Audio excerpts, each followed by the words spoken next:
Olá, meus queridos, bom dia, tudo bem com vocês? Nesse sábado, nessa manhã, né? Vamos nos animar, já que estamos aqui iniciando o nosso sábado com uma aula, né? Mas olha só que bacana, pelo menos a gente vai aprender alguma coisa nessa manhã de sábado, não é? Quer dizer, espero que vocês aprendam alguma coisa nessa manhã de sábado. Eu sou a professora Janaína, para quem ainda não me conhece, professora Janaína Vargas Testa. Nós vamos iniciar hoje a frente de Direito do Trabalho com a nossa quarta aula, falando sobre lições preliminares de Direito do Trabalho.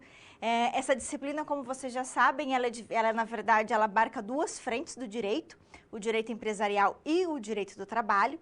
Então, os 3 primeiros encontros aí foram destinados à professora Natália, que eu tenho certeza aí que deve ter sido muito bacana o estudo com ela de direito empresarial, nas 3 primeiras aulas. Agora, na aula quarta, quinta e sexta, vocês estarão comigo, falando um pouquinho de direito do trabalho. A gente vai fazer discussões super importantes, principalmente nesse momento que nós estamos vivendo agora, da reforma trabalhista, que na verdade, é tudo muito novo, né? Não só para vocês, mas novo para mim também, novo até para os juízes, para o Poder Judiciário, de como que a gente vai aos poucos aí aplicando a nova lei.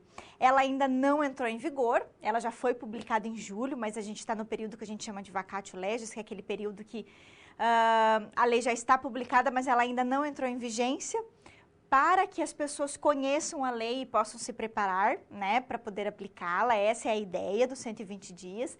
Em novembro, então, ela vai entrar em vigor. Então, por isso que vocês devem ter percebido que nos slides, quando eu discutir algum tema do direito do trabalho, eu vou dizer como que é agora e já vou dizer se houve alguma mudança ou não na reforma trabalhista, né? Então, eu tenho certeza aí que vai ser de muita utilidade para vocês e eu espero realmente que seja, tá bom? Bom, então eu sou a professora Janaína, sou mestre em Direito, acho que os tutores presenciais aí, creio que a maioria a gente já se conhece, né? Já estou bastante tempo aqui no curso de administração, prazer, eu gosto bastante, porque os alunos são bem participativos, os tutores também presenciais sempre aí trabalhando em equipe com a gente, é uma equipe muito bacana. Então é isso, né? Esses nossos próximos encontros a gente vai discutir exclusivamente o tema de Direito do Trabalho. Ok. Antes de começar a nossa aula, a gente vai falar, eu tenho um recado para vocês, na verdade, que a gente vai ver um vídeo daqui a pouquinho sobre a questão do avaliar.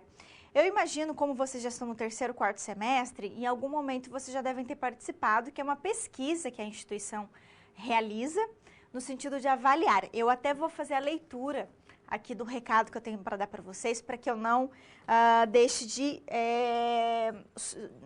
de suprimir nenhuma palavra, né? Para não esquecer de dizer nada do que está aqui. Então, eu vou fazer a leitura do recado que eu tenho para vocês. Então, a gente está iniciando um novo período de avaliação institucional por meio do avaliar. Sua participação é importante e com certeza fará toda a diferença para que nossa universidade possa avaliar em pontos que estamos no caminho e onde nós precisamos o quê? Melhorar. Para participar, então, basta clicar na sua área de aluno. Então, gente, claro que às vezes a gente fala, eu não vou participar, né, de avaliação porque não vai mudar nada, mas não é bem por aí. A gente só pode querer exigir alguma coisa se a gente participa, se a gente mostra os pontos positivos, os pontos negativos, para que a instituição possa ir, né, ao longo do tempo, cada vez mais, continuamente melhorar. Então, por isso que é importante a participação de vocês. Nós vamos ver um vídeo agora, então, sobre a questão do avaliar, tá? Para mostrar exatamente como que vocês vão fazer essa avaliação. E aí eu retomo logo em seguida para a gente dar início à nossa aula, tá bom? Até daqui a pouco.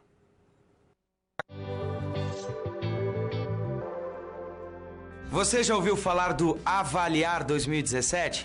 Essa é uma pesquisa que acontece todos os anos e tem o intuito de saber o que você pensa sobre sua faculdade, sobre a atuação dos professores e tutores à distância, sobre o seu curso, o AVA, a infraestrutura e tudo mais que envolve seu ambiente acadêmico. Saiba que a sua opinião tem o poder de transformar.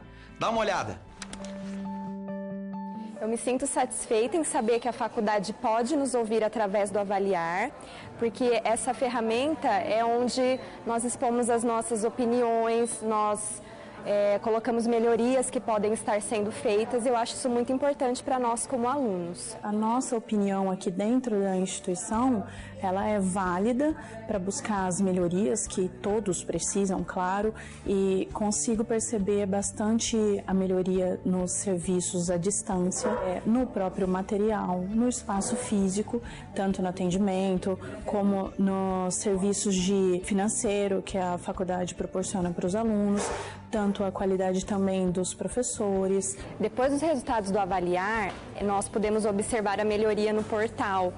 Hoje ele está muito mais interativo, muito mais fácil de localizar aquilo que a gente precisa. Eu acho que ficou bem mais fácil para o aluno. Nós todos juntos vamos conseguir construir um ensino muito melhor e a nossa participação é fundamental. Viu como é importante opinar? E para participar é muito fácil. Acesse o portal do aluno e clique no banner Avaliar. Responda as perguntas com sinceridade, pois as respostas irão nos ajudar a identificar nossos pontos fortes, assim como apontar o que deve ser melhorado.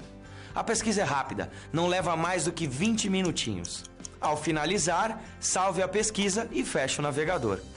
E pronto! De forma prática e confidencial, você contribui para a melhoria do seu curso e da sua instituição de ensino. Fique atento às datas. A pesquisa estará disponível entre os dias 10 de outubro e 7 de novembro. A sua opinião é muito importante. Faça parte dessa ação.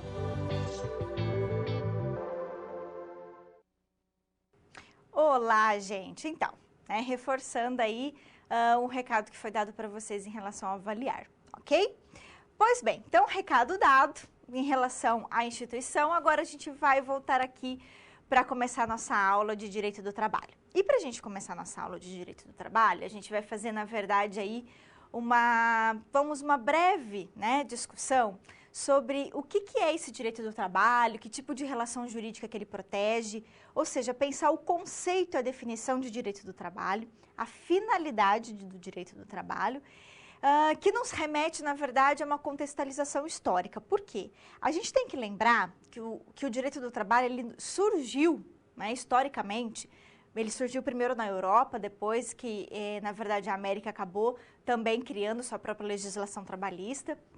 Mas, na verdade, a gente teve um início na Europa e isso ocorreu num momento muito específico da história. É importante a gente conhecer essa questão para a gente entender qual é a finalidade do direito do trabalho, por que ele foi criado, qual é o intuito, até mesmo para a gente conseguir avaliar de uma forma crítica, porque que hoje, por exemplo, no Brasil, a gente está vivendo esse momento da reforma trabalhista. Por quê, gente? Se nós fôssemos definir o que é direito do trabalho, a gente diria, então, que ele é um campo específico do direito, obviamente, que vem regulamentar uma relação jurídica específica. Que relação jurídica é essa?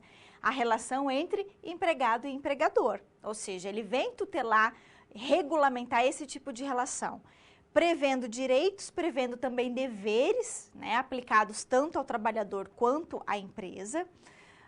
Mas no sentido, que aí é pensar a finalidade maior do direito do trabalho, é cada vez mais proteger, não cada vez mais proteger o trabalhador, mas é proteger o trabalhador no sentido de o quê? Garantir direitos trabalhistas a ele. O direito do trabalho, ele tem esse ar, vamos dizer assim, protecionista para o trabalhador? Não vou dizer que não, ele tem sim. Por que ele tem? Porque ele foi criado historicamente justamente para proteger a parte mais fraca dessa relação, que no direito a gente chama de hipossuficiente. O hipersuficiente é aquela pessoa que está acima, O hipossuficiente é justamente aquela pessoa que é mais fraca numa relação. E quando a gente tem a empresa de um lado e o trabalhador do outro, é claro que o trabalhador ele é a parte mais fraca. Por quê? Primeiro, que a empresa ela tem poder econômico e segundo, ela tem poder jurídico também. Porque o empregador ele tem o seu poder diretivo, o seu poder empregatício sobre a figura do trabalhador. Então, da mesma maneira que o direito do consumidor ele foi criado para proteger o consumidor, que o Estatuto do Idoso foi criado para proteger o idoso, da mesma forma ocorre em relação ao trabalhador. Então, historicamente, o direito ele foi construído para isso, o direito do trabalho, para limitar, para justamente trazer restrições à exploração da mão de obra. Porque a gente tem que lembrar que o direito do trabalho ele surgiu no processo de industrialização, momento em que as pessoas trabalhavam em jornadas extenuantes, mais de 16 horas por dia, que havia trabalho infantil, que havia trabalho feminino, que não se pensava em saúde do trabalhador, não se pensava em nada disso. Então, para tentar limitar essa exploração da mão de obra no capitalismo industrial, é que o direito do trabalho surgiu. Então, é claro que ele veio, né, historicamente, surgindo por meio de um viés protecionista. Por quê? Ele veio para limitar, na verdade, essa exploração que havia em relação ao trabalhador, ok? Nós tivemos uma evolução do direito do trabalho ao longo do tempo e hoje, particularmente no Brasil, existe um discurso muito grande no sentido de que a gente precisa modernizar o direito do trabalho porque as relações laborais, as relações trabalhistas hoje são mais complexas, o trabalhador não é, entre aspas, uma parte mais tão fraca como era antes, ele já tem consciência dos seus direitos. Então, nesse sentido, é que a reforma trabalhista ela veio, né? No sentido de modernizar, porque a gente precisava ter as alterações em decorrência das mudanças que nós tivemos também na evolução e nas mudanças das relações de trabalho, tá? Então, só para vocês entenderem, ok?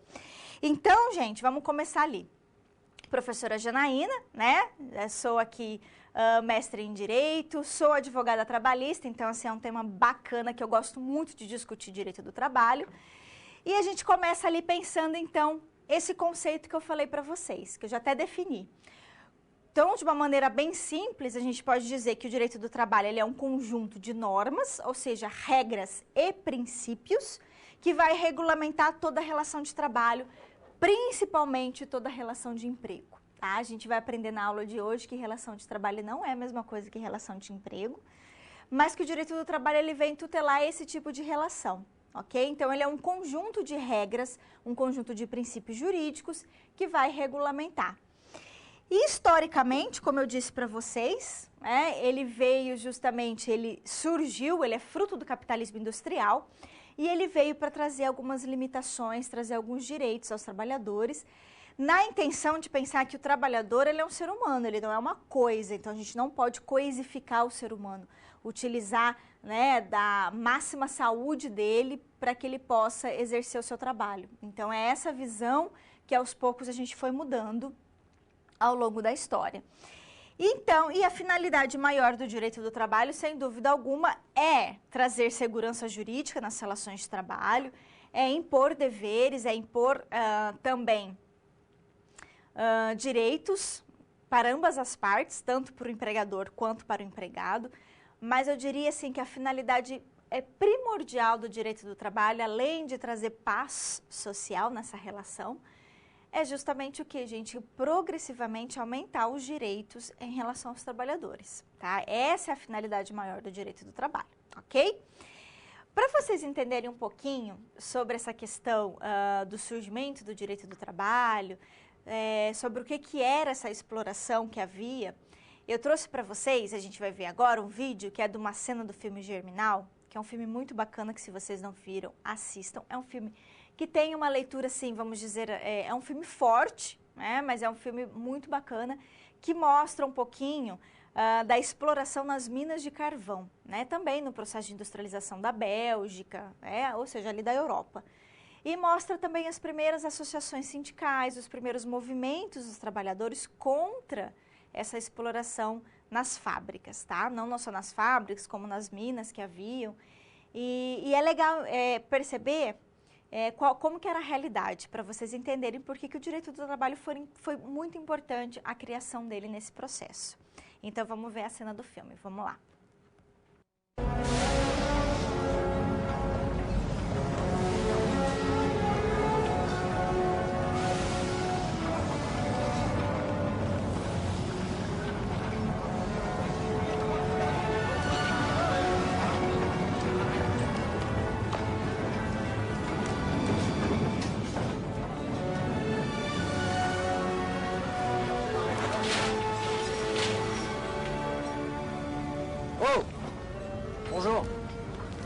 Bonjour. C'est une fosse? Oui, c'est une fosse. C'est le Voreux. Je m'appelle Étienne Lantier, je suis machineur. Pas du travail par ici? Je travaille pour un machineur. Il s'en est présenté encore 2 hier. Il n'y a rien.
Oh, ouais, mon mignon, ouais.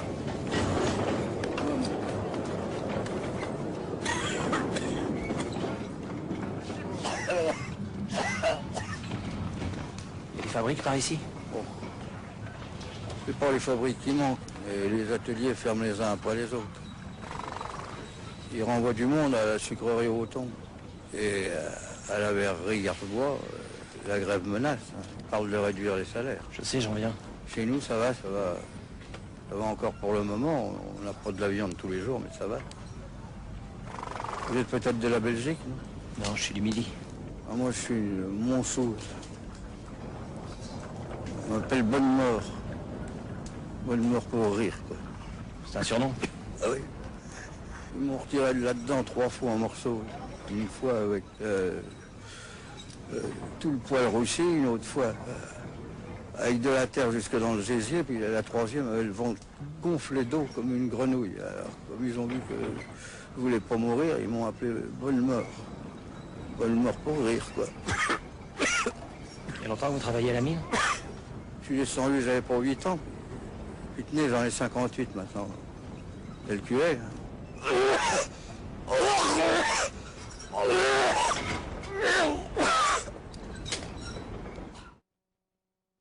E aí, gostaram da cena? Então, eu gosto bastante, particularmente, dessa cena, embora tenha várias cenas bem fortes desse filme, mas porque a minha ideia é que vocês visualizem, né, justamente que o momento, as primeiras movimentações sociais, os primeiros movimentos em relação à busca de uma legislação trabalhista foi nesse momento.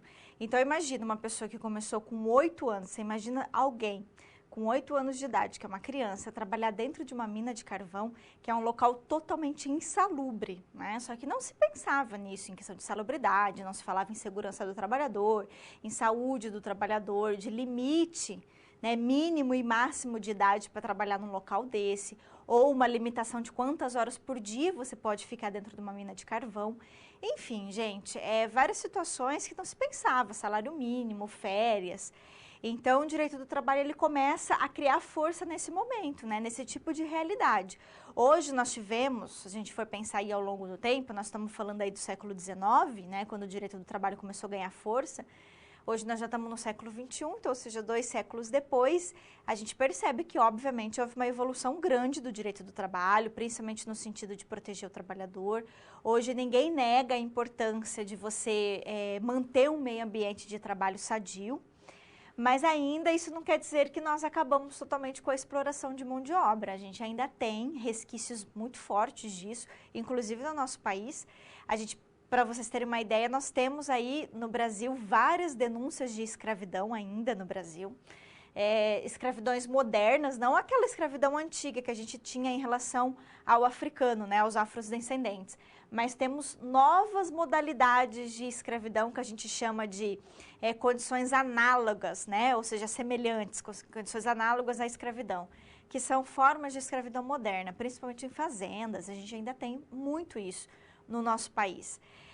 Então, a gente precisa ainda evoluir em alguns sentidos, né? Ok. Eu mostrei tudo isso, então, para a gente poder fazer esse raciocínio. Hoje, o discurso que a gente tem muito forte, principalmente aqui no Brasil, atualmente, pela reforma trabalhista, é no sentido de modernizar, porque nós tivemos aí uma modernização, a gente já tem uma proteção grande em relação ao trabalhador, e a gente precisava, então, modernizar em alguns sentidos, tá? Eu não vou me manifestar aqui para vocês de uma forma favorável ou prejudicial em relação à reforma.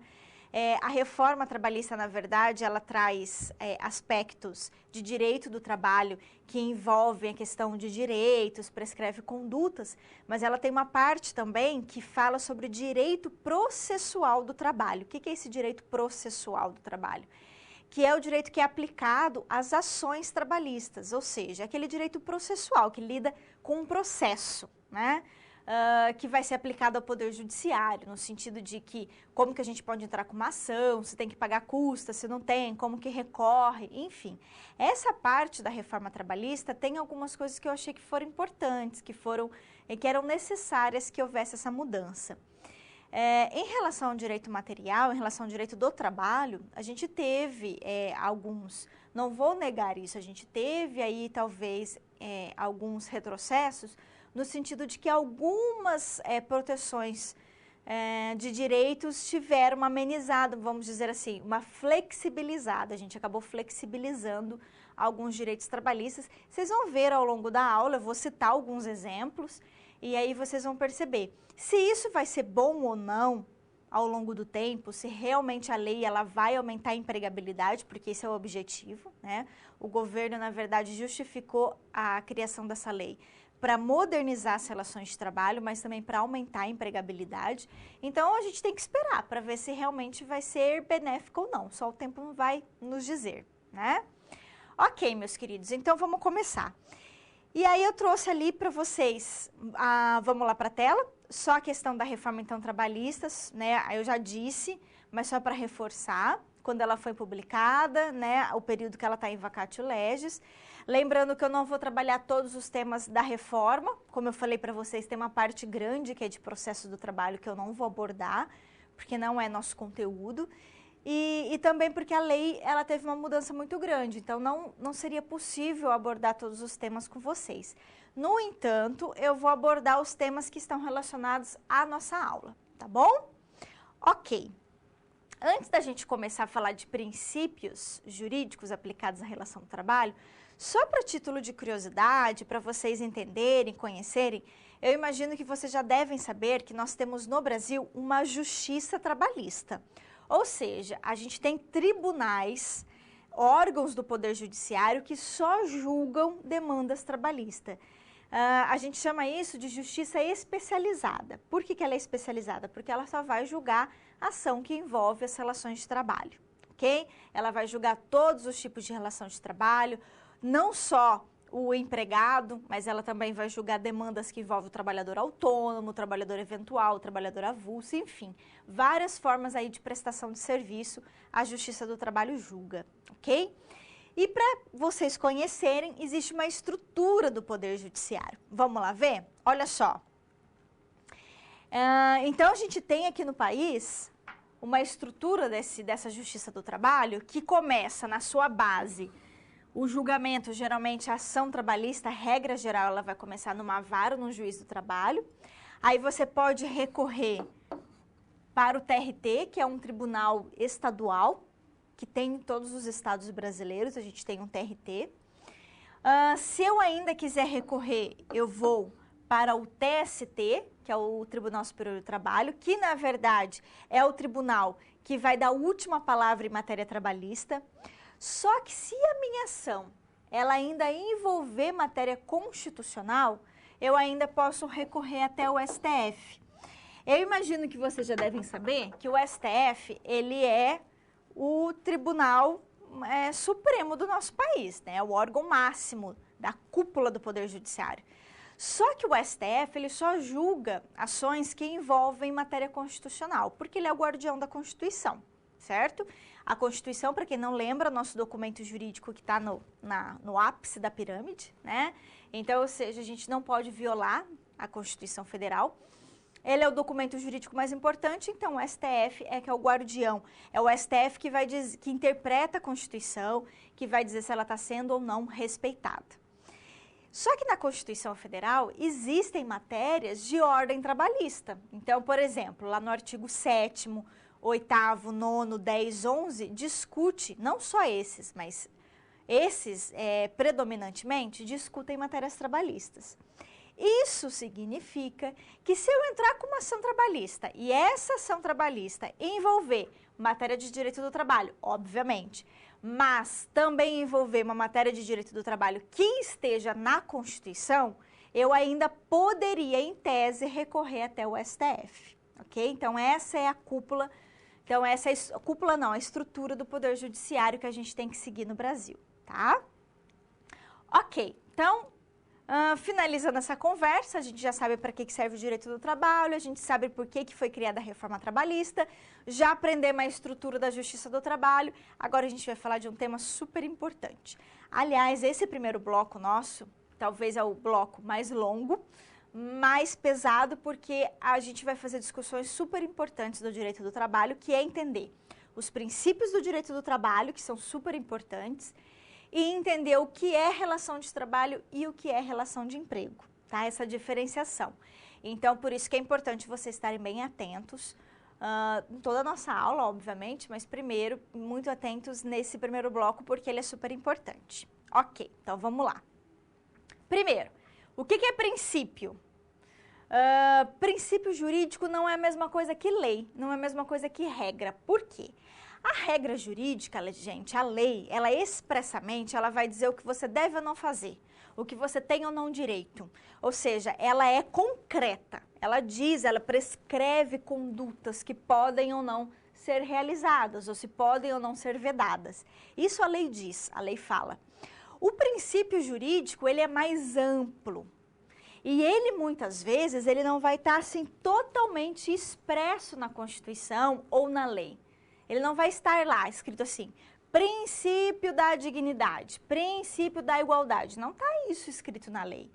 Só que é o meu, na verdade, quando os estudiosos, eles analisam os textos constitucionais ou analisam as leis, quando eles fazem esse estudo, desse estudo decorre uma interpretação do direito. É por meio desse estudo que se elenca, que se estabelece quais são os princípios. Entendeu? Então, às vezes, ele não vai estar de maneira expressa na lei, mas ele decorre do próprio estudo dessa lei. O que é importante a gente saber é que o princípio, ele não vai dizer o que você deve ou não fazer, porque ele carrega valores, então ele vai ter um caráter mais abstrato. Mas ele é super importante também para aplicar a lei. Então, por exemplo, imagine uma situação em que eu tenho um conflito que o juiz precisa decidir, certo?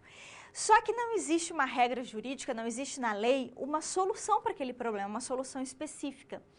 Então, muitas vezes, o que os juízes fazem para decidir uma situação assim?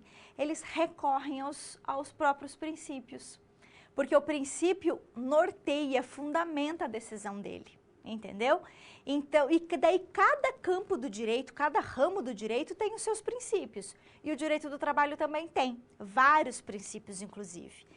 A gente vai discutir na nossa aula 4 desses princípios que eu considero os mais importantes, que vocês precisam saber. Princípios que, inclusive, muitas vezes, eles são utilizados para aplicar o direito ou para solucionar eventuais conflitos, ok? Então, vamos lá para a gente conhecer. Olha só. A gente começa falando do princípio da proteção ao trabalhador. O princípio da proteção ao trabalhador, gente, também ele é essencial para o direito do trabalho. Por quê?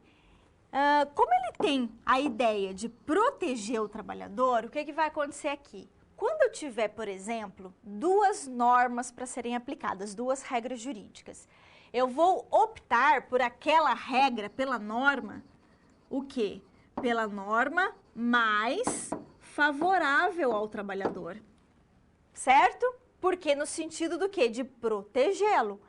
Quando eu tiver, por exemplo, uma norma jurídica, só tem uma norma para ser aplicada, mas essa norma demanda várias interpretações, o que eu vou fazer? Eu vou fazer uso da interpretação que mais favorece o trabalhador, para buscar a sua proteção. Se eu também contrato o trabalhador sob uma determinada condição, eu coloco lá na cláusula do contrato de trabalho dele uma determinada condição, e depois eu quero alterar essa condição, eu posso. Muitas vezes eu não vou poder. Por quê? Porque sempre eu vou ter que optar pela condição mais benéfica.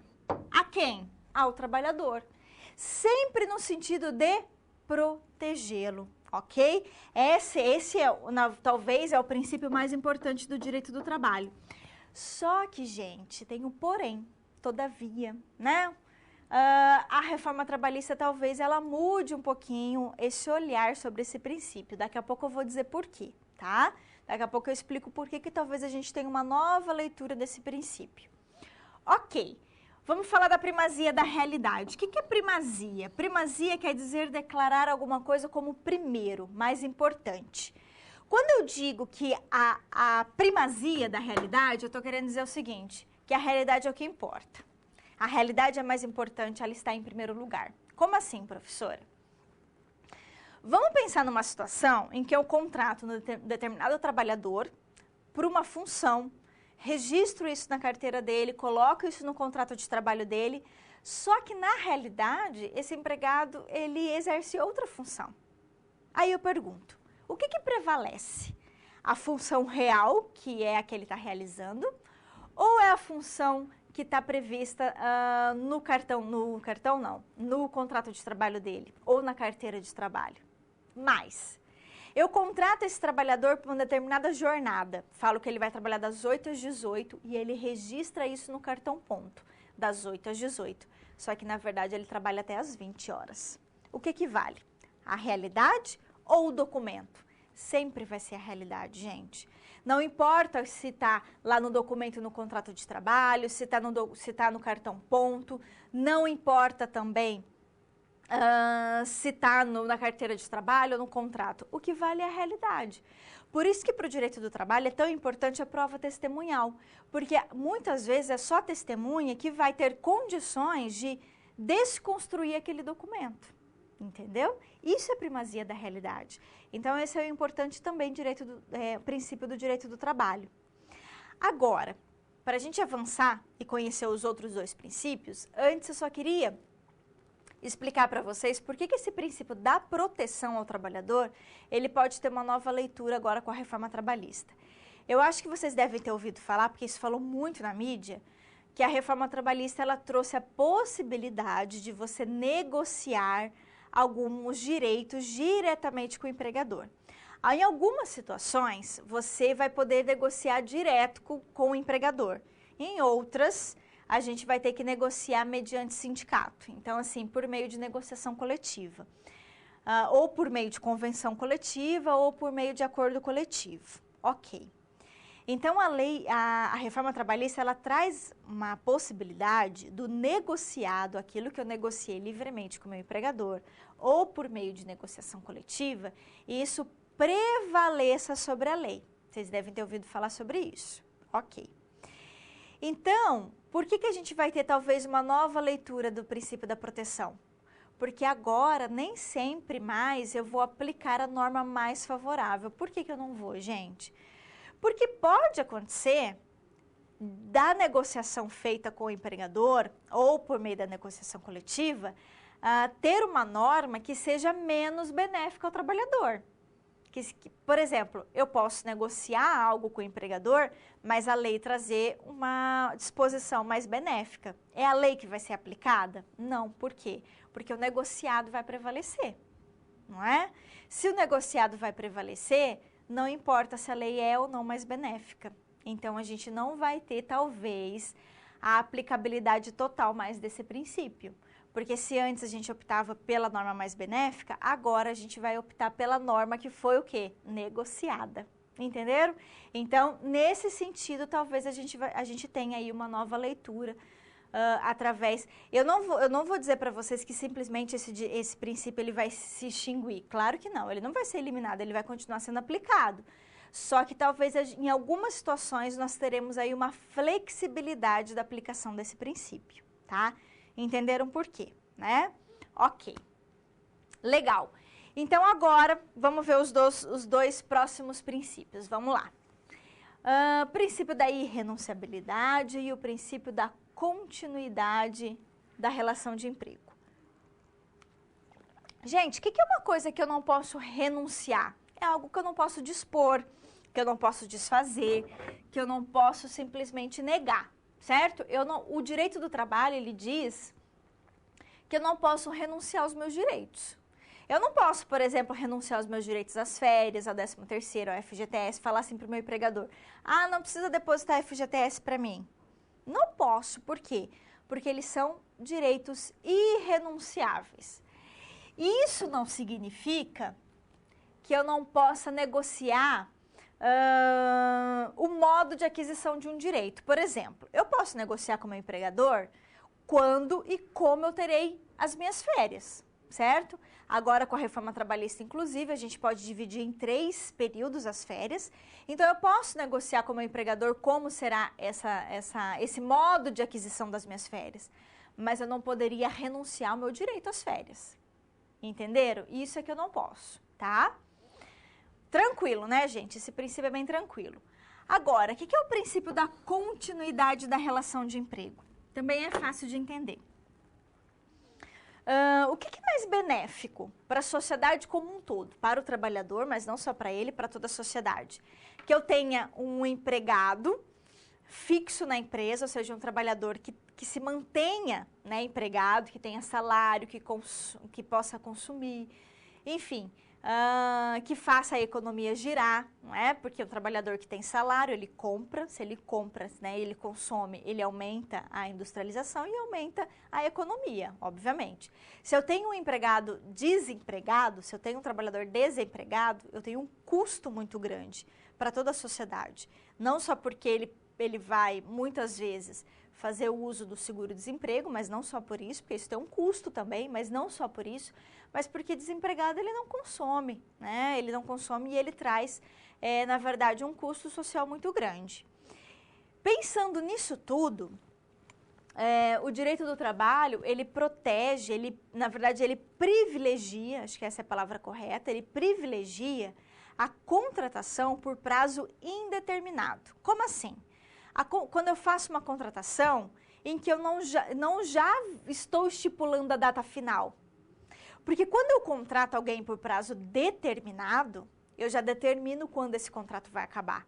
Eu determino o prazo final do contrato. Por exemplo, quando eu contrato alguém por prazo de experiência, eu já estou dizendo quando vai acabar esse contrato. Pode ser que quando ele acabe, essa pessoa continua trabalhando na empresa e ela permaneça lá. Aí ele se torna um contrato por prazo indeterminado. Mas sempre o direito do trabalho, ele vai privilegiar a contratação por prazo indeterminado. Por quê? Porque privilegia o fato de não saber quando, né, de já não estipular a data final desse contrato e ter a possibilidade do empregado continuar trabalhando na empresa. Daí a ideia do princípio da continuidade.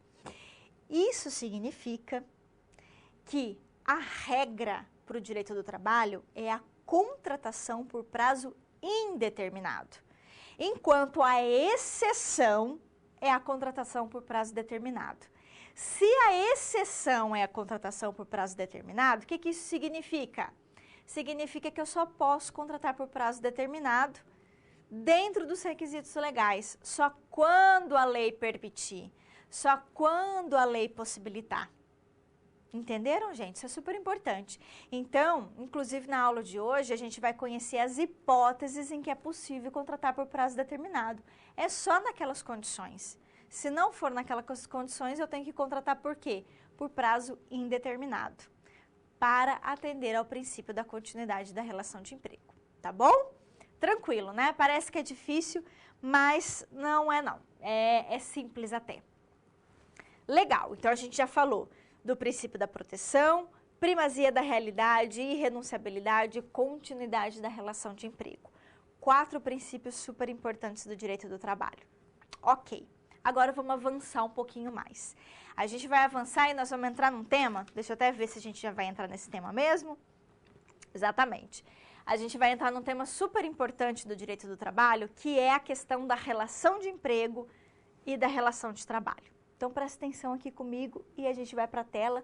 Não é difícil de entender também. Então, legal. Ó, quando eu falo, eu sei que no dia a dia, quando a gente fala assim, eu criei uma relação de trabalho, eu fui contratada por um trabalho, ou, eu tenho um contrato de emprego, ou eu tenho uma relação de emprego. Eu sei que no dia a dia isso tudo é a mesma coisa. São sinônimos, termos sinônimos. Ok, são mesmo, de fato. Porém, gente, para o direito do trabalho, são coisas diferentes. Então, como a gente está aprendendo direito do trabalho, nós precisamos entender. Por que são coisas diferentes? Porque a relação de trabalho, ela abarca todos os tipos de relações de trabalho. Todo mundo que presta serviço para um tomador, todo mundo, o trabalhador autônomo, o trabalhador eventual, o doméstico, o rural, todos os tipos de trabalhadores, eles têm uma relação de trabalho, certo? Inclusive o empregado. O empregado, aquele que é registrado na carteira de trabalho, que tem todos os direitos trabalhistas da CLT, esses trabalhadores, eles também estão inseridos numa relação de trabalho. Então, relação de trabalho é tudo, praticamente. Desde que você está lá despendendo energia, né, em prol de um serviço, você está criando uma relação de trabalho com alguém. Ok. Só que só exerce uma relação de emprego, aí é que está a diferença. Relação de emprego, ela já não é ampla. A relação de emprego só existe para quem é empregado. Só está inserido numa relação de emprego quem for empregado e quem for empregador. Estão entendendo? E eu só posso ser empregado e ser empregador se eu estiver inserida numa relação de emprego. O que significa isso? Que a relação de trabalho, como ela abarca tudo, ela é gênero, certo? Ela abarca tudo. E a relação de emprego é uma espécie de relação de trabalho. Quer ver? A relação de trabalho autônoma, o autônomo, ele não é empregado, ok? Mas o autônomo, ele está realizando uma relação de trabalho. Ele não realiza uma relação de emprego porque ele não é empregado. Já o empregado seletista, ele realiza uma relação de emprego, mas ele também realiza uma relação de trabalho. Entendeu? Por isso que a relação de trabalho, ela pega todo mundo. Então, ela é o gênero. E a relação de emprego, ela é espécie dessa relação de trabalho. Eu só tenho relação de trabalho se eu tiver de um lado o empregador e eu tiver o empregado do outro lado. Ok? Nessa relação de emprego, o direito do trabalho, na verdade, ele protege primordialmente, substancialmente, essa relação de emprego. Ele protege a figura do empregado, principalmente. Só que eu só posso dizer que alguém é empregado se ele preencheu os requisitos do artigo 3º da CLT. Por quê? Porque a CLT, gente, ela vai dizer o seguinte, empregado, quem é empregado? Aí ela vai falar assim, empregado é a pessoa física que exerce trabalho de maneira não eventual, sob a dependência do empregador, mediante salário. Tá lá no artigo 3º da CLT, não tá assim exatamente como eu falei, mas mais ou menos assim. Tá lá no artigo 3º da CLT. Então, só é empregado quem preencher esses requisitos. Porque dessa definição do artigo 3º, eu consigo elencar, eu consigo trazer os elementos, os requisitos que configuram a relação de emprego. Ou seja, em que eu vou dizer se aquele trabalhador é ou não empregado. Qual que é a relevância prática disso, que eu quero que vocês entendam? É muito comum isso acontecer, por exemplo, de uma empresa ir lá e contratar alguém como autônomo, certo? Eu vou lá, contrato fulano como autônomo e eu digo para ele que o autônomo ele não é registrado, ele não tem direitos trabalhistas, ele não tem direito às férias, ele não tem direito a salário mínimo, ele não tem direito ao FGTS, ele não tem direito a 13º, porque ele é um trabalhador autônomo, certo? Ele não é seletista. Eu contrato essa pessoa como autônoma, só que, na verdade, eu trato essa pessoa como empregado. Eu fiscalizo, eu imponho ordens, eu controlo a jornada dessa pessoa, eu digo como ela deve ou não trabalhar. Gente, aí já não é mais autônomo, por quê? Trabalhador autônomo, a palavra vem de autonomia. Se a pessoa tem, a pessoa tem que ter autonomia para trabalhar. Ela não pode ter controle de horário, ela não pode, ela que tem que escolher o modo e a maneira como ela vai exercer o trabalho dela. Percebeu? Então, eu já descaracterizei esse trabalhador como autônomo. Nessa situação, esse trabalhador autônomo, ele poderia entrar com uma ação judicial na Justiça do Trabalho e dizer que ele é empregado? Pode. Ele pode pedir o reconhecimento dele como empregado. Se ele conseguir provar que, na verdade, na realidade, ele era empregado, ele poderia, por exemplo, ter direito a todos os direitos trabalhistas. Ter direito a todos os direitos ficou redundante. Mas, enfim, ele pode pedir na Justiça do Trabalho que sejam pagos a ele os direitos dos haveres trabalhistas. Percebeu a aplicabilidade prática disso? É por isso que a gente precisa entender quem é empregado. Só que esse trabalhador autônomo, ele vai precisar provar que ele preenche os requisitos da relação de emprego. Ele vai ter que provar que, na verdade, ele era empregado. E para ser empregado, ele tem que atender a esses requisitos que a gente vai conhecer agora. Então, vamos lá ver? Olha só. Então, gente, naquela definição que eu falei do artigo 3º, a gente consegue, então, elencar os requisitos da relação de emprego. Então, quais são os requisitos? Primeiro, para ser empregado, tem que ser uma pessoa física, obviamente, porque pessoa jurídica não é empregado, né? Para ser um empregado, ele tem que exercer pessoalmente a prestação de serviço. Isso significa que ele não pode se fazer substituir por outras pessoas. Eu posso mandar minha irmã no meu lugar? Posso mandar fulano, beltrano, meu amigo, meu vizinho? Não. O empregado é ele quem presta pessoalmente o serviço, ok? Além disso, o trabalho tem que ser não eventual. Como assim? Ele tem que ter a habitualidade para ser empregado. Eu não posso, uma vez ou outra, fazer um serviço para a empresa. Aí não é empregado. Eu tenho que ter uma certa continuidade, eu tenho que ter uma certa habitualidade na prestação desse serviço, tá? Além disso, que é talvez o mais importante requisito da relação de emprego, é a subordinação. O que é subordinação? É a dependência em relação ao empregador. Se eu sou um trabalhador subordinado, significa que eu sou fiscalizado, controlado. Quem dita as ordens de como eu vou realizar meu trabalho é meu empregador, certo? E além disso, ele pode inclusive, no sentido de me fiscalizar, ele pode aplicar penas, sanções, advertências, chamar a minha atenção. Por quê? Porque eu estou subordinada juridicamente a ele, tá? Gente, esse é o principal, eu diria para vocês, esse é o principal requisito da relação de emprego, tá? E além disso, tem que ter onerosidade. Como assim, professora?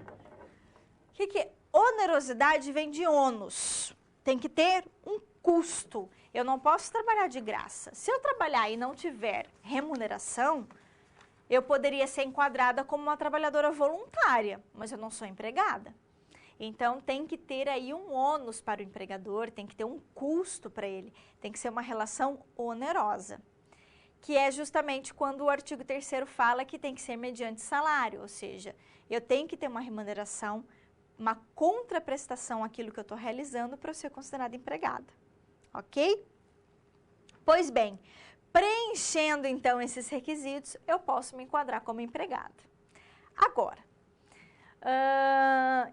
além dessa figura do empregado, que é o mais importante que o direito do trabalho tutela, existem outras figuras de trabalhadores que estão inseridos numa relação de trabalho e que também são julgados, né? Quando a gente tem uma ação judicial que envolve esses trabalhadores, é a Justiça do Trabalho também que julga essas ações, que envolvem, por exemplo, a contratação do trabalhador autônomo, do trabalhador avulso, do trabalhador temporário. E aí, para a gente conhecer um pouquinho dessas figuras, desses trabalhadores, que eu trouxe para vocês aqui, para a gente lembrar que o direito do trabalho não vai também, na verdade, só proteger, só tutelar ou regulamentar a relação de emprego, ou seja, a figura do empregado. Ele também pode regulamentar outras espécies de trabalhadores. Então, vamos lá ver. Olha só. O autônomo, que talvez é o mais comum, né? A Justiça do Trabalho também julga ações que envolvem um trabalhador autônomo. O trabalhador autônomo, pessoa física, pessoa jurídica, em tese, não. E eu coloquei como exemplo aqui o representante comercial, pessoa física, tá? Que também é uma espécie de relação de trabalho. Ok. O trabalhador avulso, gente, eu não sei se vocês já ouviram falar, o trabalhador avulso, por que ele não é empregado? Porque ele não tem vínculo de emprego com ninguém, daí a ideia dele ser avulso, tá? Ele não tem vínculo de emprego com ninguém. Ele, na verdade, vai exercer vários tipos de relações de trabalho com vários tomadores diferentes. No Brasil, o grande exemplo de trabalhador avulso que nós temos é o trabalhador portuário. Como assim, Pro? O trabalhador portuário é aquele que trabalha nos portos, em cidades portuárias, que a gente tem portos organizados, e ele trabalha nas embarcações, ou seja, nos navios. Ele tira a mercadoria dos navios, coloca a mercadoria nos navios, conserta a mercadoria, limpa os navios. É isso que faz o trabalhador portuário, ok? E ele, na verdade, ele é cadastrado, o trabalhador portuário, num órgão chamado órgão gestor de mão de obra. Ele vai lá, se cadastra, se registra no órgão gestor e é o órgão gestor que faz a intermediação do trabalhador com o proprietário dos navios, ou seja, com os tomadores de serviço. Tá? Então, o trabalhador avulso, a grande característica do trabalhador avulso é essa intermediação que nós temos pelo órgão gestor de mão de obra. E que pode ser feita também pelo sindicato. O sindicato obrigatoriamente registra esses empregados e faz a intermediação.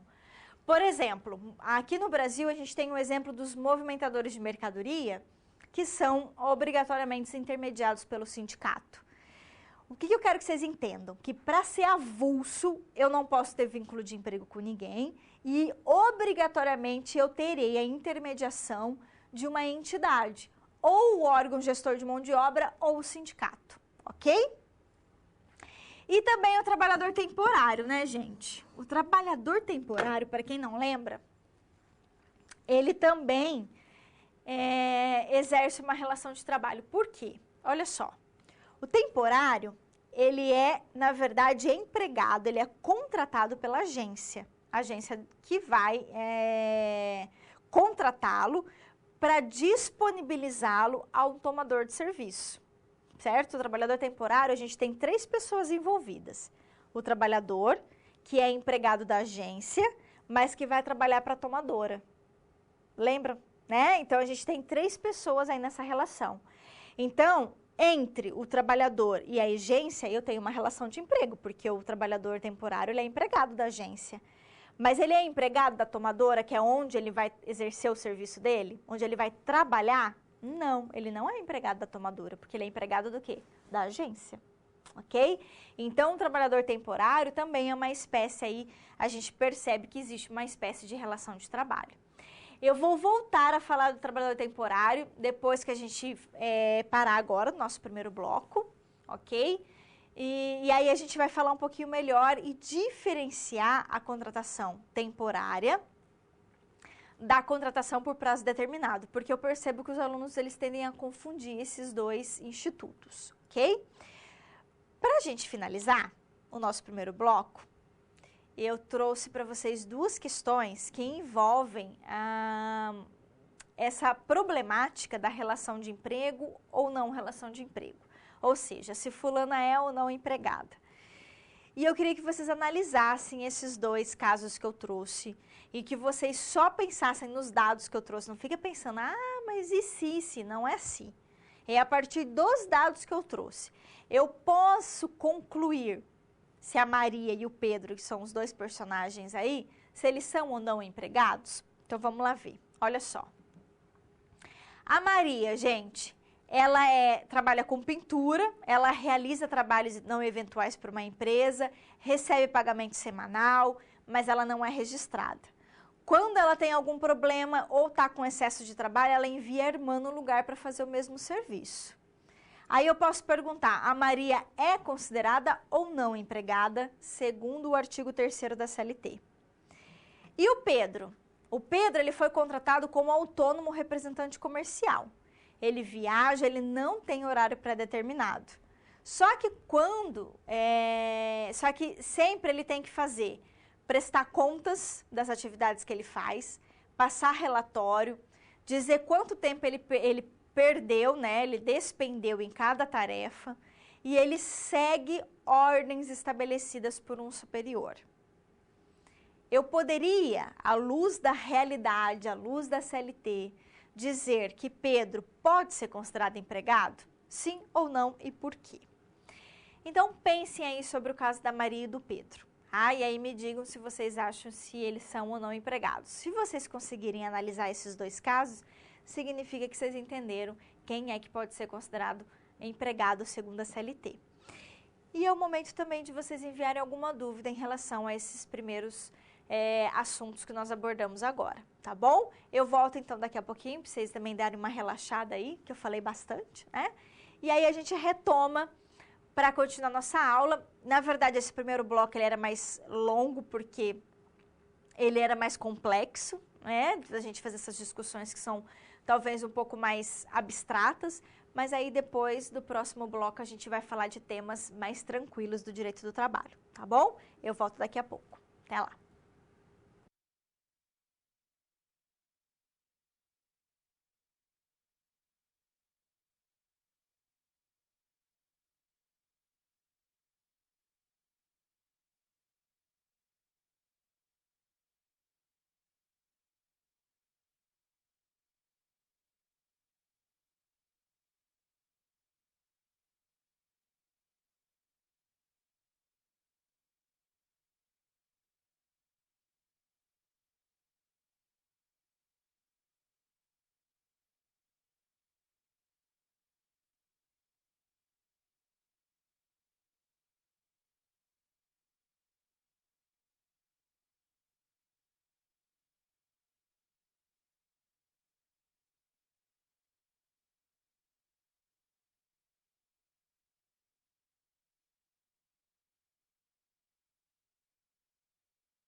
Olá, vamos voltar aqui então, retomando nossa aulinha. Gente, em relação à atividade, eu percebi já que muitos polos já mandaram ali a resposta, mandaram corretamente. Então eu fico bem feliz porque eu percebo que vocês entenderam, no sentido de que, pelos dados que a gente apresentou, só pelos dados, a gente não tem como concluir que a Maria é empregada. Por quê? Porque a Maria não tem o requisito da pessoalidade, porque ela pode se fazer substituir por outras pessoas. E, além disso, a gente consegue concluir que ela também não era subordinada. Por quê? Se ela pode chegar para o empregador, não, para o tomador de serviço, a pessoa que contratou ela para fazer lá a atividade de pintura. Se ela pode chegar para ele e falar assim, olha, amanhã eu não venho, fulana vem no meu lugar, ou outro dia, porque eu tenho que atender um outro cliente, significa que ela não é subordinada, ou seja, ela pode impor isso ao tomador de serviço. É ela quem vai dizer quando que ela vai trabalhar, como que ela vai trabalhar, se é outra pessoa que vai no lugar dela. Então, ela não tem pessoalidade e, consequentemente, ela também não tem subordinação, ok?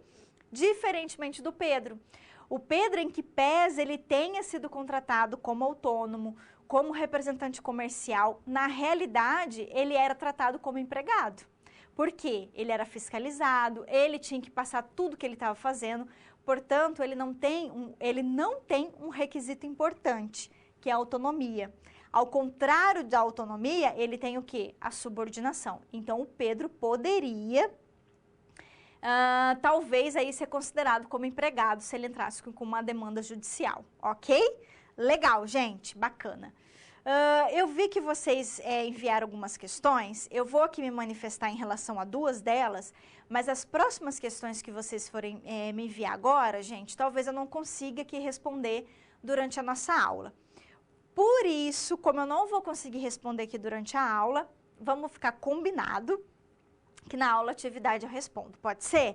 Aí eu peço, por favor, a ajuda dos tutores presenciais para que reproduzem a pergunta depois na aula atividade, e aí eu prometo que eu vou responder todas as dúvidas de vocês, tá bom? Gente, eu sei que essa questão da reforma trabalhista e algumas atitudes aí em relação ao governo atuais são bem polêmicas. Inclusive, me mandaram uma pergunta aqui em relação às medidas tomadas, né, pelo governo, né, no sentido da fiscalização e apuração do trabalho escravo no Brasil. Na minha opinião, o que eu acho disso? Se eu acho que realmente a gente está, talvez, aí voltando historicamente, ou estamos favorecendo um grupo. Gente, na verdade, eu não gosto muito de me manifestar essas questões políticas, porque às vezes parece que eu estou favorecendo alguém em detrimento de outras pessoas, e talvez eu acho que foge um pouquinho. Claro que eu vou dizer sobre o aspecto jurídico, vamos combinar assim? Sobre o aspecto jurídico, limitar a fiscalização da escravidão no Brasil, dessas novas formas de escravidão que a gente tem, e a gente sabe que tem, limitar esse tipo de fiscalização, eu acho muito negativo. Porque me parece que isso é um retrocesso. A gente, na verdade, deveria evoluir e aumentar a fiscalização, e não ao contrário, né? Então, assim, pode ser que esse tipo de medida esteja favorecendo um grupo no país? Pode ser que sim, né? Eu acredito, porque tudo tem o seu propósito, as coisas não são criadas do nada, né? Tudo tem um objetivo. Então, criar a reforma trabalhista foi para atender um objetivo. Agora, criar esse decreto para dizer se você vai ou não dizer o que é escravidão e fiscalizar ou não também tem um aspecto, um objetivo e um objetivo político por trás disso, sem dúvida alguma, tá? Eu deixo para vocês refletirem sobre isso. Sob o aspecto jurídico, principalmente porque eu sou da área, né, do direito do trabalho, eu vejo como um retrocesso nesse sentido, porque eu acho que a gente precisa evoluir para acabar com essas novas formas de escravidão que nós temos hoje. Pessoas que ficam aí em fazendas trancafiadas, sendo tratadas como se fossem escravos modernos, a gente sabe que tem, né? A gente tem, inclusive, formas de escravidão de pessoas de algumas regiões específicas do Brasil, mas também de estrangeiros. Muitos estrangeiros que vêm para o Brasil aqui, principalmente da América Latina, da Bolívia, do Paraguai, que vêm ao Brasil e também são tratados como novos escravos aí. Eu acho isso, sob o aspecto humano, eu acho isso um horror, tá? E sob o aspecto jurídico, eu acho que a gente retrocedeu, porque nós precisávamos, na verdade, aumentar essa fiscalização, tornar ela mais rigorosa e não ao contrário, como tem ocorrido. Eu espero que seja só uma fase, sabe? Eu acho que é uma fase que as coisas ainda... Eu sou uma pessoa muito... Eu tento ser uma pessoa muito positiva, né? Eu tenho muita fé nas coisas. E eu acho que é uma fase que a gente está passando e que nós vamos passar essa fase e a gente ainda vai evoluir. Penso eu que sim, né? Que o nosso país está passando por uma fase necessária para que ele alcance uma evolução. Eu prefiro pensar assim. Aí vocês podem dizer, ai, professora, você está muito idealista. Pode ser, mas eu prefiro ser assim, porque senão a gente desanima demais, né? Então, eu fiquei muito preocupada com essa questão da escravidão que aconteceu essa semana, né? Muito preocupada mesmo, eu fiquei muito preocupada e muito triste. Mas eu ainda acho que é só uma fase e que as coisas ainda tendem a mudar, né? Vamos pensar assim, tá bom? Depois, qualquer hora, a gente conversa mais sobre isso. Se vocês quiserem me mandar um e-mail, aí a gente até pode conversar um pouco melhor, mas pra gente não se alongar demais aqui na aula, tá bom? Certo, meus queridos? Gente, em relação à jornada intermitente, eu vou comentar sobre ela, porque eu vi que vocês fizeram uma pergunta. E assim, o que eu queria que vocês não confundissem, já vou dizer isso já, é contrato por prazo indeterminado e o trabalho intermitente. Não confundo, porque são coisas diferentes, tá? São coisas bem diferentes. Eu vou mostrar aqui para vocês a diferença daqui a pouco, que eu vou falar disso. Mas não confundam. Trabalho intermitente é uma coisa que a lei trouxe nova agora. O trabalho por prazo indeterminado, ele, na verdade, exerce o labor por todo o período. Por exemplo, se eu contrato alguém por prazo determinado por 1 ano, essa pessoa vai trabalhar lá 1 ano e na hora que acabar 1 ano, ela vai ser mandada embora. Isso é o trabalho por prazo determinado. Quando eu contrato alguém por prazo indeterminado, eu não digo quando que vai acabar o contrato dela. Pode acabar amanhã, pode acabar daqui 1 semana, daqui 2 semanas, mas ela continua, ela pode ficar 10 anos, 15 anos na empresa, ela pode ficar 1 ano, 1 mês. Mas eu não tenho já estipulada a data final desse contrato. Isso é contratação por prazo indeterminado. O trabalho intermitente é outra coisa. Não tem nada a ver, nem com um nem com o outro, tá? Daqui a pouco eu vou falar um pouquinho sobre ele, tá bom? Não vamos confundir. Eu sei que é muita informação, aí a gente acha que uma coisa é igual a outra. É normal vocês terem essa percepção, tá? Mas a gente vai conseguir diferenciar na aula de hoje, tudo bem? E aí, se ficar dúvidas ainda, a gente conversa mais um pouco na aula atividade. Legal? Vamos que vamos, então? Ok. Eu finalizei o nosso primeiro bloco falando do trabalho temporário e eu vou retomar. Vamos lá para a tela para a gente ver. Olha só. O trabalho temporário, meus queridos, lembra que eu falei que eram 3 pessoas envolvidas? Lembra? Então, a gente tem um empregado temporário, que vai ser contratado pela empresa de trabalho temporário, mas que vai exercer o trabalho aqui no tomador de serviços, não é isso? Então, 3 pessoas nós temos essa relação, ok? Gente, o empregado temporário, ele é muito parecido, ele não é a mesma coisa, mas é parecida, a situação dele é parecida com o trabalho terceirizado. Sabe por quê? O empregado terceirizado, o que vai acontecer com ele? O empregado terceirizado, ele também é contratado por uma empresa prestadora de serviços a terceiros, ele é contratado por uma empresa prestadora de serviço, mas ele também trabalha para a tomadora, né? É a mesma situação. Eu tenho 3 pessoas também envolvidas na terceirização, não é? Lembrando que a terceirização agora, a partir da reforma trabalhista, a terceirização eu posso terceirizar tudo na empresa, né? Eu não preciso mais ter empregados, eu posso só contratar terceirizados, né? Olha que coisa boa, né? Mas enfim, o que é o terceirizado então? Ele é contratado pela prestadora, ele é empregado da prestadora, mas ele presta serviço para a tomadora. Qual que é a diferença do temporário para o terceirizado? O temporário, ele é contratado por meio de uma agência e ele fica na empresa por um período específico. O terceirizado não. O terceirizado pode ficar a vida toda lá trabalhando na tomadora. Ah, não tem prazo máximo, ok? E falando em prazo, olha só o que a lei do trabalho temporário trouxe esse ano pra gente. Vamos lá ver. Nós tivemos uma mudança na lei esse ano que aumentou o prazo de contratação temporária, tá? Quando que eu posso contratar um temporário? Quando, gente? Para substituir transitoriamente pessoal permanente. Como assim? Se eu tenho um empregado em férias, eu tenho um empregado em licença maternidade, eu posso contratar alguém para substituir esse meu empregado, ok? Ou quando o meu serviço, a minha demanda de serviço aumenta. Por exemplo, durante o Natal, as lojas vendem mais. Então, por ter esse aumento, né, de serviço, eu poderia contratar alguém por prazo, poderia contratar um empregado temporário por meio de uma agência, tá? Qual que é o período máximo? 180 dias, que podem ser consecutivos ou não. E ainda é possível prorrogar para até 90, desde que comprovada a necessidade, ok? Essa é a questão do trabalhador temporário, que não se confunde com o terceirizado. Lembra, o terceirizado, ele é contratado por uma prestadora de serviço, ok? E aí, quer ver, por exemplo, eu quero contratar para minha empresa um serviço de limpeza.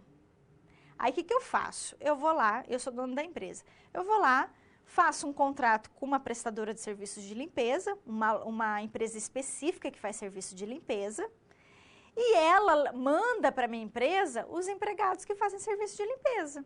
Esses são os terceirizados. Você entendeu? É diferente do empregado temporário. Empregado temporário, o que eu faço? Imagina que eu seja dona de uma loja. Aí, final do ano, eu preciso contratar alguém, um vendedor a mais. O que eu faço?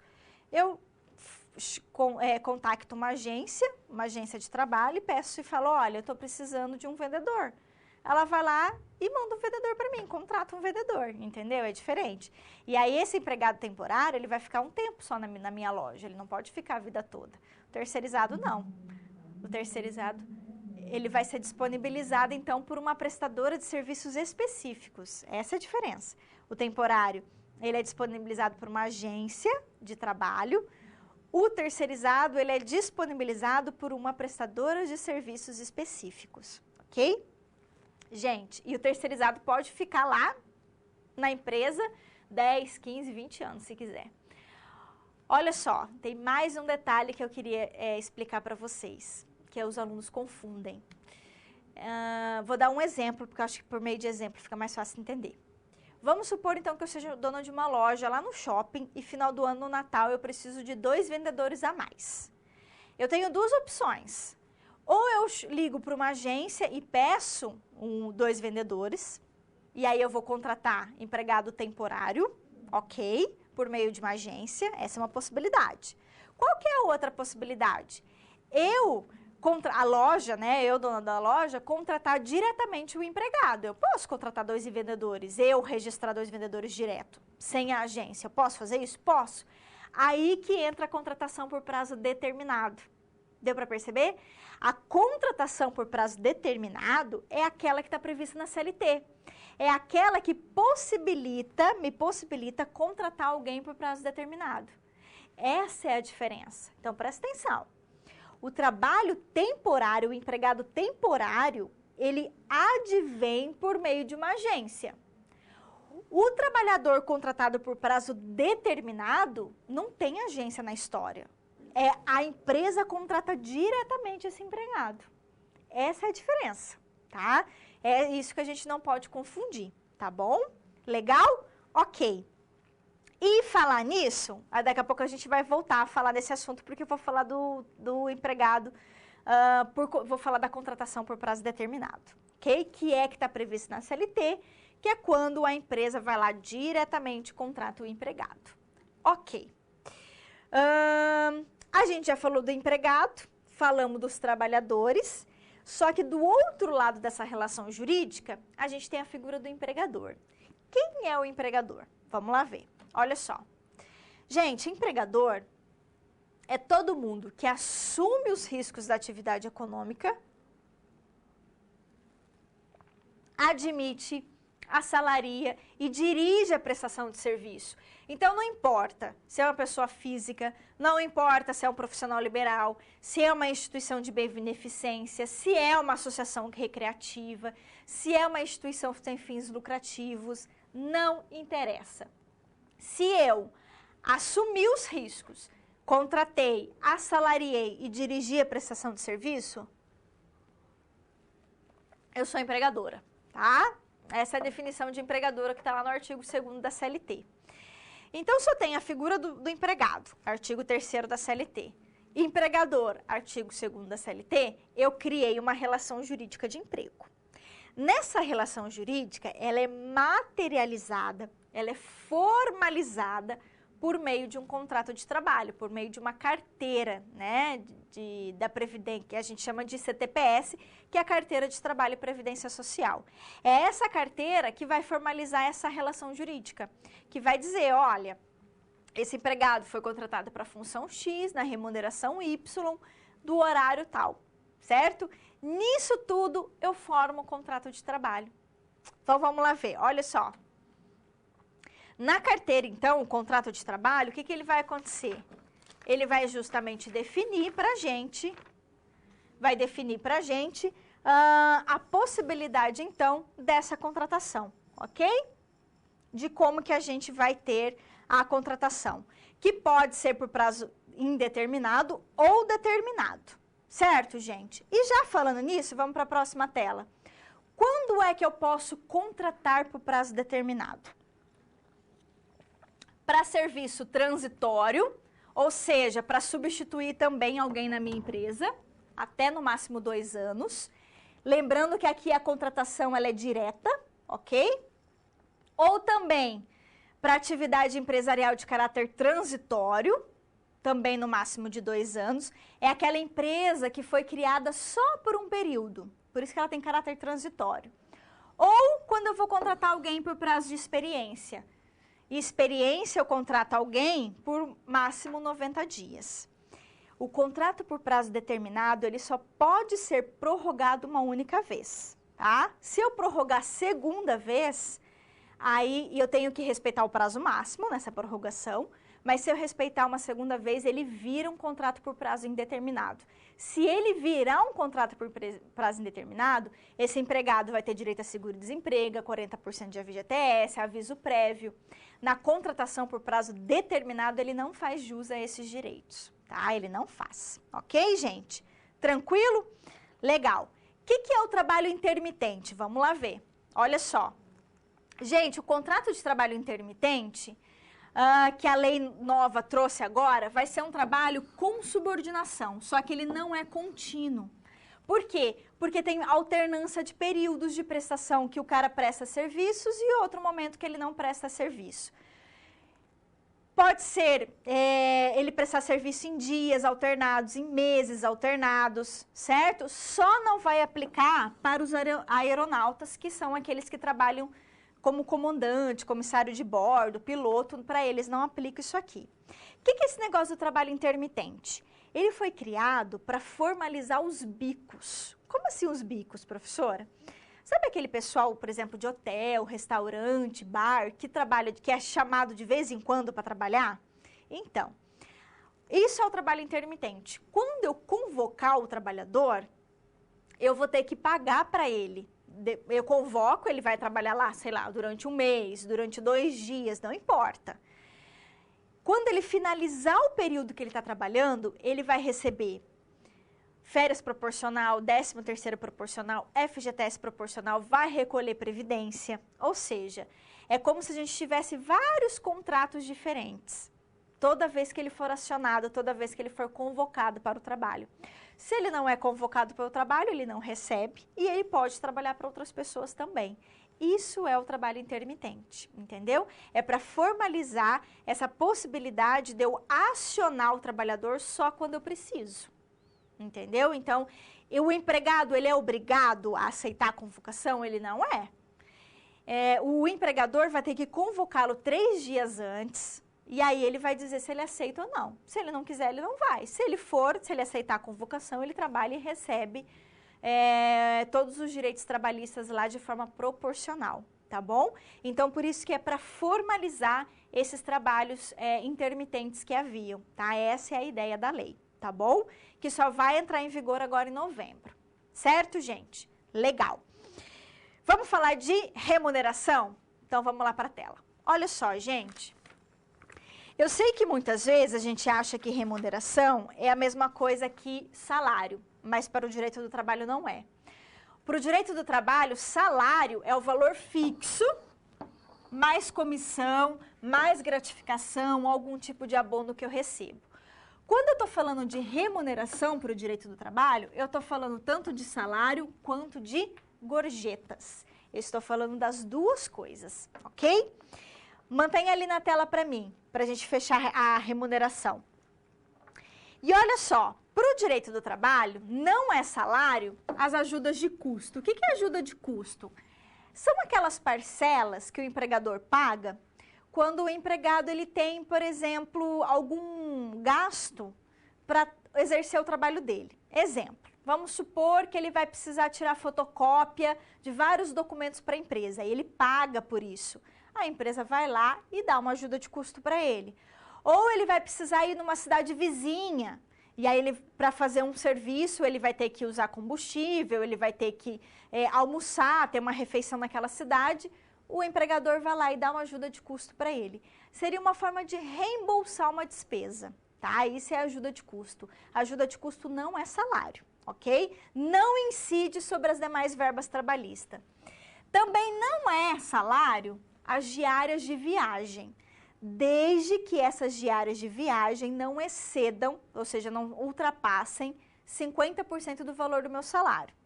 Se o meu salário é R$1.000, as diárias de viagem tem que ser até 500. Passou de 500 é salário, tá? Só que, gente, esse entendimento é até a reforma trabalhista. Por quê? Porque a reforma trabalhista disse que exclusivamente não será salário a ajuda de custo, nem auxílio alimentação, nem diárias para viagem, independentemente do valor, tá? Nem prêmio e nem abono. Então, nada disso aqui vai ser considerado mais como diária de viagem, como salário. Tá? Então, a partir da reforma trabalhista, nada disso mais é salário. Nem as diárias de viagem, inclusive se elas ultrapassarem 50% do salário, isso não vai importar mais. Porque a lei falou que diária de viagem não será considerada salário, tá bom? Ok. Além do salário, que é aquilo que a gente paga em dinheiro, existe a possibilidade de eu pagar em utilidades o salário do empregado. Pelo menos uma parte, né? Não tudo, mas uma parte eu posso pagar em utilidade. Eu posso pagar, por exemplo, habitação ou lazer, dar alguma coisa para o meu empregado que também pode ser considerado salário. Como que eu vou saber se aquela utilidade que meu empregador me dá é salário ou não? Vai depender, gente, se eu utilizo se aquilo que ele está me dando for necessário para eu trabalhar. Se for necessário, se for para o meu trabalho, se eu precisar daquilo para o meu trabalho, não é salário. Se eu não precisar para exercer meu trabalho, é salário. Entendeu? Então vai depender. Exemplo, o meu empregador me deu um celular e paga todas as contas do meu celular todo mês. Certo? Eu não uso meu celular para trabalhar. Ou seja, meu empregador faz isso por mera liberalidade, para me ajudar, assim. Então, isso é contraprestação salarial, isso é salário. Então, significa que esse valor que ele está pagando, essas despesas minhas que ele está pagando, vai repercutir nas demais verbas salariais, ou seja, vai entrar na base de cálculo das férias, do 13º, do FGTS, do INSS, entendeu? Agora, diferentemente, se ele me der o celular, pagar as minhas contas telefônicas, se o celular for necessário para o meu trabalho. Se for necessário para o meu trabalho, se eu utilizo para trabalhar, não é salário, entendeu? Então, olha lá o que está dizendo na tela para gente. Tudo que for pago pelo meu trabalho, habitação, lazer, ou seja, tudo aquilo que eu não uso para trabalhar, é salário. Não é considerado salário se aquilo que eu recebo como utilidade for para o meu trabalho, como uniforme, transporte, etc. Ok?